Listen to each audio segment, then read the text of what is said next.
नमस्कार बालमित्रांनो, बालशिक्षण या यूट्यूब चॅनेलमध्ये आपलं सहर्ष स्वागत आहे. वर्णमाला.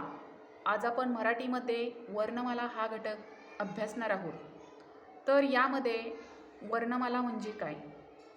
तर वर्णमाला म्हणजे सर्वप्रथम कोणत्याही भाषेतील अक्षरांच्या किंवा वर्णांच्या समूहाला आपण वर्णमाला असे ओळखले जाते.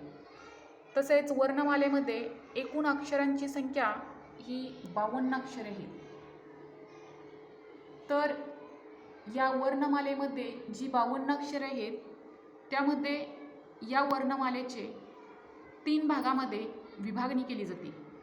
तर यामध्ये 3 भागामध्ये विभागणी केली जाते. त्यातील पहिला भाग म्हणजे स्वर.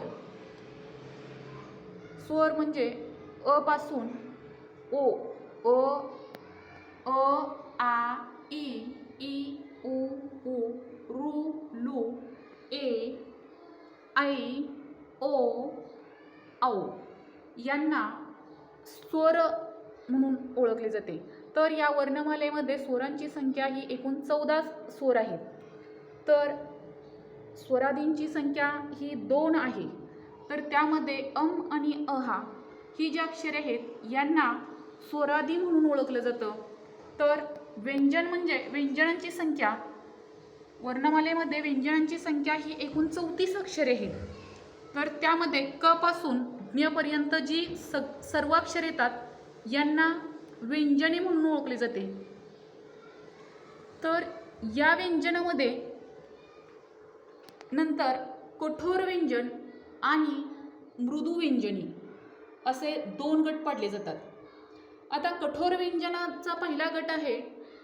तर त्या कठोर व्यंजनाच्या पहिल्या गटाला आपण क, च, ट, त, प हा गट म्हणून ओळखला जातो. तर मृदू व्यंजनाचा जो दुसरा गट आहे त्याला आपण ग, ज, ड, द, ब असे ओळखले जाते. तर या वर्णमालेतील व्यंजनामध्ये जे ह अक्षर आहे, ह ला आपण महाप्राण असे म्हणतो. तसेच ळ या अक्षराला स्वतंत्र वर्ण म्हणून ओळखले जाते. तर क्ष आणि ज्ञ या अक्षरांना संयुक्त वर्ण किंवा संयुक्त व्यंजने म्हणून ओळखले जाते. तर विद्यार्थी मित्रांनो, आजचा हा वर्णमाला हा घटक जर तुम्हाला आवडला असेल, समजला असेल तर या व्हिडिओला सर्वप्रथम लाईक करा, शेअर करा, सबस्क्राईब करा आणि बेल आयकॉनला प्रेस करा.